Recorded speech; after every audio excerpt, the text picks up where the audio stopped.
Hi everyone, welcome to the first podcast of Personality Hacker. My name is Joel Mark Witt. And I'm Antonia Dodge. And we thought we would just kind of in this first podcast give you kind of an idea, if you're a brand new listener, what Personality Hacker is all about and kind of what we're all about, and talk a little bit about the new year and some of the things that we've been working on, and just welcome you as a new audience to the podcast. Right, so Personality Hacker has been around for a few years. However, we've never done a podcast before. So you may be a customer that has, you may be an audience member. You may not have bought anything.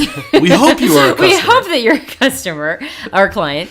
Or you might just be somebody who's read our blogs for a while, and we've been writing blogs and articles on personalityhacker.com. But the podcast is intended to get involved as a conversation. We don't just want to be broadcasting content. We also want to engage people in a conversation. And you may not, really know who the brains behind the operation are. So I'm Antonia Dodge, and this is my husband, Joel Mark Witt. And the point of Personality Hacker is fundamentally to use your own mind to leverage basically what's been given to you as talents, and then building skills around those natural talents to optimize things like your relationships and your productivity at work, and overall make yourself a happier person. So we teach models of human development, we teach personality psychology, and the point of all of that is to be the best version of you that you can be, fundamentally. Yeah. So this podcast is going to be a complement to our blogs, and it's going to be something that it's a little more casual, I would say, because we're going to be sort of talking about the things that interest us. Freeform. Yeah, it's pretty freeform.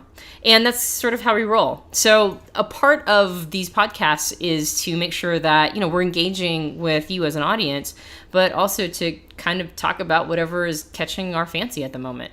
One of the types of people that Personality Hacker tends to attract, and we'll probably talk about this in more specifics in future podcasts, and obviously on the website you can read a lot of articles about this. We tend to attract people that think intuitively, intuitive thinkers, intuitive feelers, intuitive people that have an intuition about them. And again, we'll go into more detail about that. Real quick, to explain what intuition is as quickly as you can, okay. And then I want to say something about that. The reason I brought it up, because I think it's something that I think our audience would like to know. So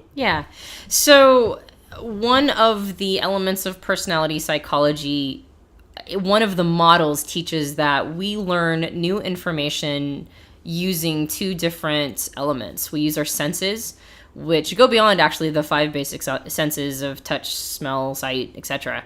They also include things like balance and temperature, basically using your body as an instrument for navigating the world and picking up and processing new information.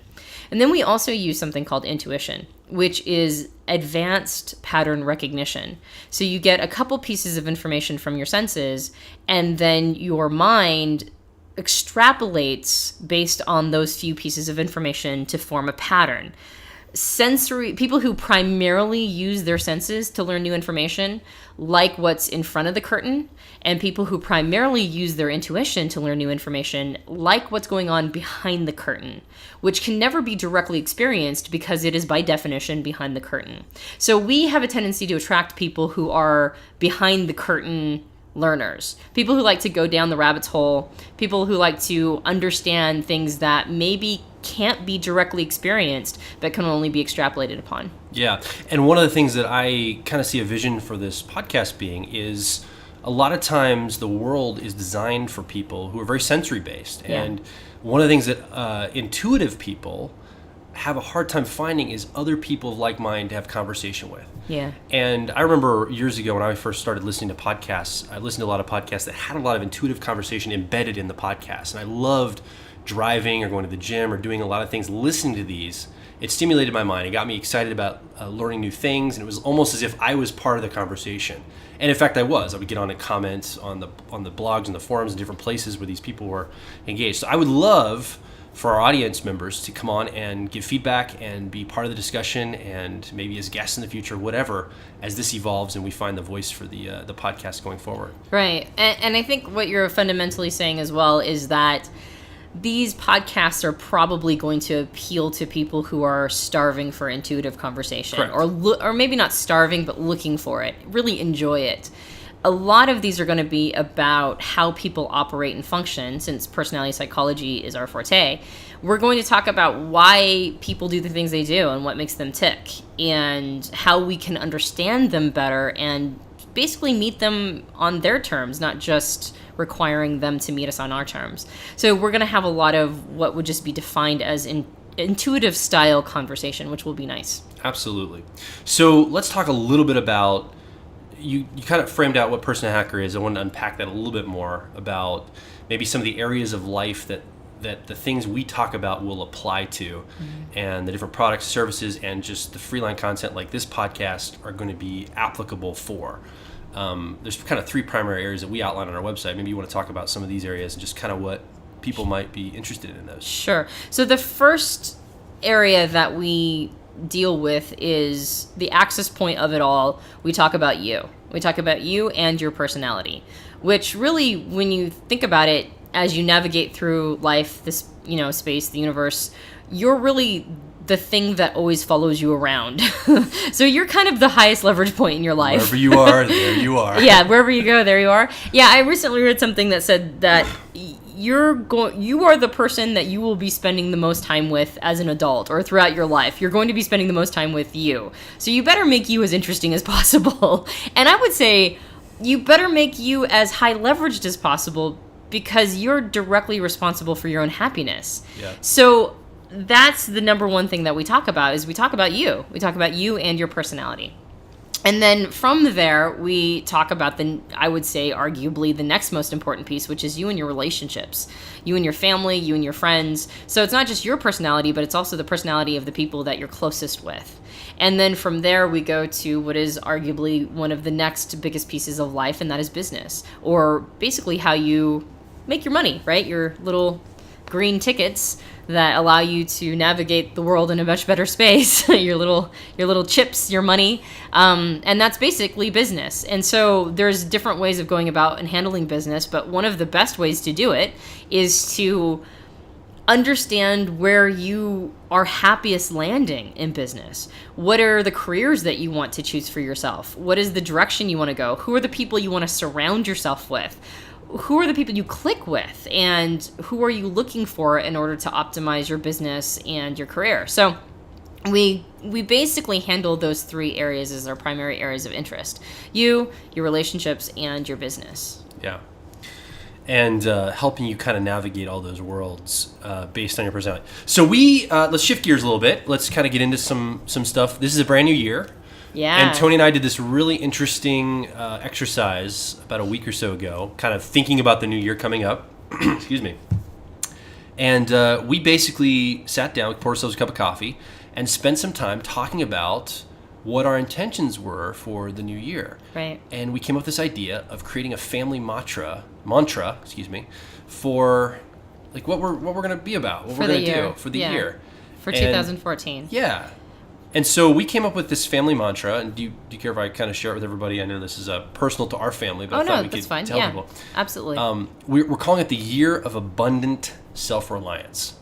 And we're going to kind of get the whole family together and talk about it here probably after this podcast real soon. But we're talking about this is going to be the year of abundant self-reliance. It's going to mean different things to each of us, probably, because we've got kids and all that kind of stuff. Right. What was cool is that, and this was your idea, which I thought was really brilliant. Thank you. Yeah. I love when you tell me that. One of the ways that we determined what our mantra, our family mantra of the year was going to be, is we kind of retroactively or retrospectively determined what each of our previous years had been together. Because we met 3 years ago. We've been basically together since the day we met. And we kind of charted back what was the year of 2010 when we met. What was the year of 2011? What was the year of 2012? What was the year of 2013? What if we had to encapsulate the major things that we learned in those years, what would they have been? And we watched we watched ourselves grow and navigate our lives in a very interesting way. Like, it was almost kind of like journaling right? Yeah. Like, or reading old journals and going, oh, that was the thing that I learned that year. Yeah. So once we did that, and then we gave ourselves what was the unspoken mantra of 2011, right? Like, what did we learn in 2011? It primed us to be a lot more aware or thoughtful, and I think accurate about what our mantra for this year was, which is the year of abundant self-reliance. Yeah. So I recommend, if you're trying to kind of figure out what you're going to be doing this year, I don't really personally get into New Year's resolutions as much. I think I never really thought about them in the past, and so they're not really part of my sort of mental lexicon. I like this concept, though, of a year mantra. One of the reasons why is I like the idea of having what's called a magnet in the middle of the field, which is you throw your magnet in the middle of the field, and then you've got an instrument that takes you to that magnet, and you might be looking at the instrument and going one direction and then realizing that's not the right direction and overcorrecting and sort of going the next direction. But fundamentally, you might be meandering just a little bit, but your end game is the magnet in the middle of the field. That's ultimately where you're trying to reach. And if you don't have that magnet in the middle of the field, you're going to have a hard time. Well, you're not really going to have an end point destination. And if you don't have an end game, it kind of doesn't matter which path you take because you didn't really have an end game to begin with. So what I like about the concept of the year-long mantra, especially the family mantra, which I want to talk about in just a moment. But what I like about the concept of the year-long mantra is that it gives me a magnet in the middle of the field. This is my year for abundant self-reliance. So I get to define that for myself, and we get to define that separately and as a family. However, that's my magnet. So if my question is, do I want to take this business opportunity, or do I want to start a relationship with this person, or is this the year for me to get into this element of my personal development? The question can come back to, well, is it going to help me create abundant self-reliance? So I like that about the concept of a year-long mantra, even more than I like something like New Year's resolutions. It's kind of a rallying cry as you go through the year. It's also, so you got the magnet in the middle of the field, but it's also kind of a regrouping. Like you're okay. Hey, it's a refocus, get back on track. If you ever kind of get distracted, if you do make some choices, you're like, wait, where am I going with this? You're like, right. Oh, this is my magnet. Let's get back on track in that way. So it's really helpful for that too, I think. Well, we can check in. Like, do I feel like I'm accomplishing abundant self-reliance? Do I feel like I'm accomplishing that? No. Well, then what are the decisions I'm making that it is getting me further away from my goal? So, and it's loose enough that you can make up goals with this framework, like this idea. It's more of an idea or mantra than it is like a specific goal. Yeah, it's an abstraction. Yeah. It's something that's not concrete. However, concrete goals can be crafted around them. Yeah. And I think it's a pretty good framework around that. What is... Oh, go ahead. I was going to say, you could do this for your personal life. You could do this for your business, a community, a nonprofit, whatever you're working with. You could create a mantra for the year, kind of as a rallying call for everybody of that magnet in the middle of the field. It doesn't just apply to families. We're using it for our family right now, and that's the application that I've written about and is on this podcast. But you can use it for anything, really. Yeah. Well, and what we'll do, we'll end up writing it down and putting it in our bathroom, as usual. Every year we have... The place where we think. That's right. The place where the best thinking happens. Well, and the place where, you're looking in the mirror every day. Yeah. So it's an appropriate place to put those words on the mirror and to go, okay, so this is a year of abundant self-reliance. How am I creating this today? Well, I was going to ask you, actually I did ask you before the podcast, and you started answering, and we're like, wait a minute, I'm going to ask you this on the podcast so that we can actually capture your answer. And that is... Now I'll probably totally forget what I was going to say. Yeah, whatever you're going to... Crap. It was brilliant, though. It was genius at the time. What does that mean for you, abundant self-reliance? For you this year? So for me personally this year, specifically, it's financial in terms. Like, it's going to be about being financially abundant and self-reliant. In other words, I'm the creator of the value I put into the world that returns value to me and my family. Right. That's what that means. Now, we have children. Right. I have 2 children from previous marriage, 7 and 5 years old, who are learning things like how to ride their bike, which is going to give them great self-reliance this coming year. We just got them bikes, for Christmas, and they're going to be riding their bikes coming up. They're learning how to go into a store and order something by themselves, go up the counter and count money and make change. This is skills to give them self-reliance. And we also together have a daughter who's 18 months, who is going to be learning all sorts of new self-reliant things as she gets older too. Potty training probably the next year or so. So this is kind of on every level of our family, we're all learning something or going towards some goal under this banner. And what does it mean for you as far as, I think you and I are kind of on the same page as far as this goes in some ways. Yeah, definitely. I think for me, there's a big financial component there. I think also in my business, though, it's a matter of learning the tools that I need to have in order to not over rely. Like, there have been moments in the past in my business where I'm like, I don't know how to do that. And then I just sit there and go, I don't know how to do that. I can't do it. I'm stuck. If I don't know how to do that, then the amount of time it's going to take to learn is almost not worth it. And then I have oh God, what am I going to do? And so I think this is the year where I really feel like I'm partnering with the right people. And it's interesting that I would call that self-reliance. However, I think what it is it's making sure that I'm setting up systems where I won't be stuck in a place in my business where I'll feel like that's it. I can't go any further unless I have a fairy godmother that swoops in and helps me. And so it's creating systems that will keep me self-reliant. Relying on systems rather than people, which is right. And those systems are the systems I'll have created. So Yeah. it feels I guess for me, I'm defining it as self-reliance regardless of whether or not that's actually the case. And it will be abundant. Abundance, I always see abundance as the opposite of scarcity. So in the past, for me, I think that I've had a scarcity mentality around help, and around these systems. And I think I'm going to create enough systems this year, or my goal is to create enough systems where I don't have to worry about it. Like, I don't have to worry about it all kind of falling around my ears. It's going to be smooth enough. The cogs will all be turning the ways that they need to be turning, and I'm going to really focus on creating those systems so that they're elegant enough where I don't have to always be worrying about like the little stuff. So that's a big piece of abundant self-reliance for me. And I think also as a mother, it's going to be really great for me to be thinking in these terms for our children. Like my 2 stepsons, your 2 children, your 2 sons, and then my daughter. It's going to be great to remember that this is the year for all of us to be in abundant self-reliance, so that it will allow me to sort of rest into that as a goal and not that I don't really see myself as a helicopter parent to begin with. In fact, I get a lot of dirty looks from people because I allow Piper to do stuff. Live on the edge. Yeah. I allow her to do things like climb up on dangerous spaces, and all the other mothers around me are like, she's going to kill herself. I'm like, she's following enough time. She knows not to get too close to the edge. We can make more. Yeah, we can always make more, right? So it's a matter of remembering that when they are learning these self-reliant skills, which means bumps and bruises, to not swoop in and save them. It's a matter of... It also means resistance, too. I mean, there's going to be some resistance to growing through that. And, stretching and, I don't want to do this. Well, this is part of the process. It's a process, not it's not going to happen overnight. That's right. And the self-reliance requires discomfort. It's going to require...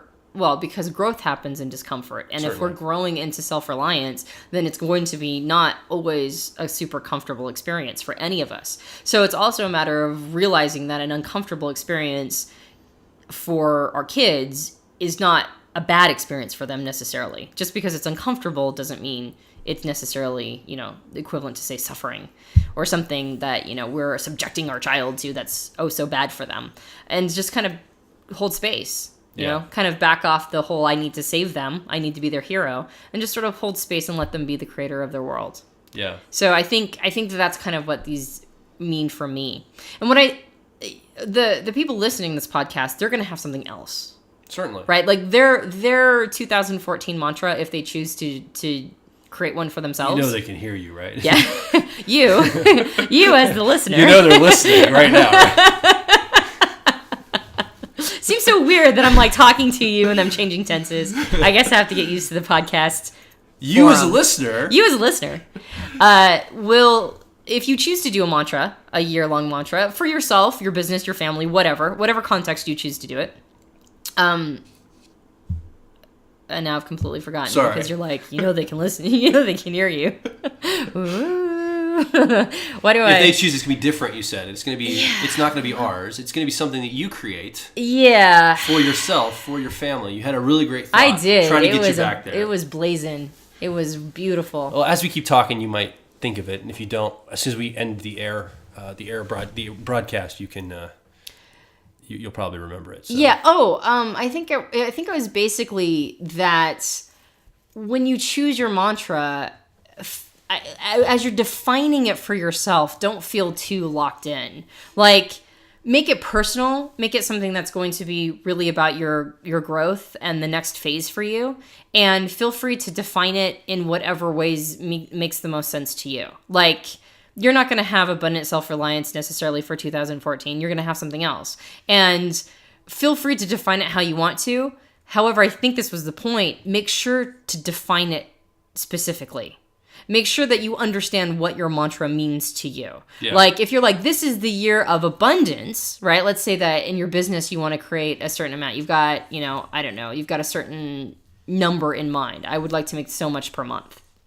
And that, you're like, okay, so I have abundance as my mantra for 2014. Well, if you don't have that number in mind, if you don't have some specificity around what abundance means to you, it's going to stay in the abstract and it's going to be much more difficult to realize.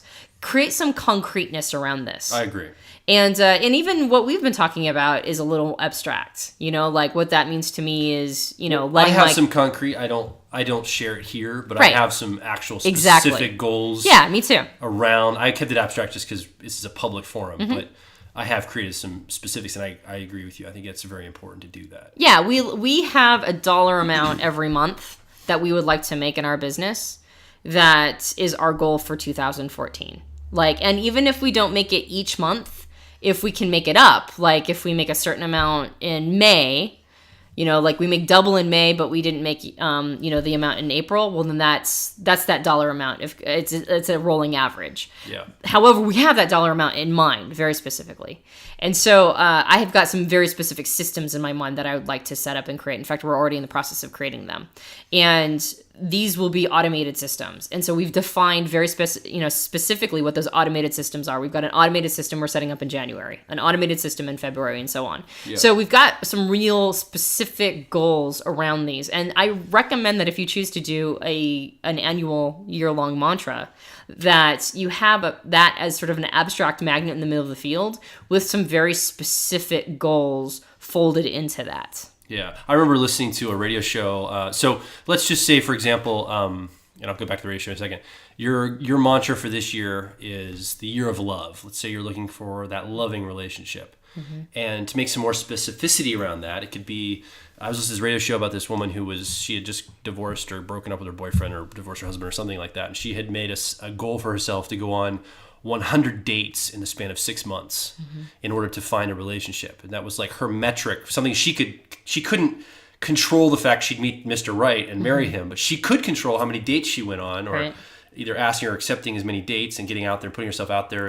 And she would, any guy that asked her, she'd go on a date with. So her numbers. To get to her number 100, right? Over 6 months. I remember listening to this interview thinking that's a really great idea to metricize something like, the year of love, because then you're putting a metric behind something you can control. So you if 100 guys ask you, or if you want to ask 100 girls out on a date, in other words, you're putting a number behind it, so it's specific, like you're talking about. So the mantra is higher up, and then you put a specific around to get to that. So that just came to my mind. I don't know. Yeah, totally. That's specifically applicable to this, but that's kind of what I'm thinking in these terms. Right. Make your mantra more abstract so it can cover more basis. However, fold some metricized goals within that magnet in the middle of the field. Well, and the year of love could also be, hey, I'm going to reconnect with some family members. That's exactly it. Yeah. Let relationships it doesn't have to be romantic love. It's the year of love. Yeah. I'm going to reconnect with my mom or dad. I've really let that relationship atrophy. Or I'm going to connect with that estranged child of mine. Right. Whatever that means. Yeah. You've got different goals running underneath that banner of the year of love. Or I'm going to show strangers more love. Exactly. Right? I'm going to connect with people on a deeper level. Just, I'm going to hug 5 people every day. Yeah. Right? Stuff like that. Yeah. This month is my month of hugging, and I'm going to hug 5 people per day. And that's why the mantra, in my mind, needs to be more kind of a tone, a theme, an abstract, is because a lot of other things, it's a whole year of intention. Like you're setting an intention for yourself, your heart, your mind, your soul, your family, whatever you're setting it for. Yeah. And everything kind of rallies around that theme, that mantra. Exactly. Does that make sense? Absolutely. So that's kind of why I think it's an abstract term. So this is, I just wanted to kind of wrap it up. I just kind of wanted to talk about, like we're going to be doing these podcasts on a regular basis. And we would love to be able to, have some real engagement with our audience. And part of what I would love to see for 2014 in my personal business is the ability to talk basically really talk and communicate with our audience. A community of people of like minds. Exactly. Community of people of like minds. So if you choose to do a year-long mantra, we would love for you to tell us what your annual mantra is for 2014 if you decide to do this. And what I recommend doing, just as like a very practical, this is kind of how we did it, so you can model us or you can go about it a different way.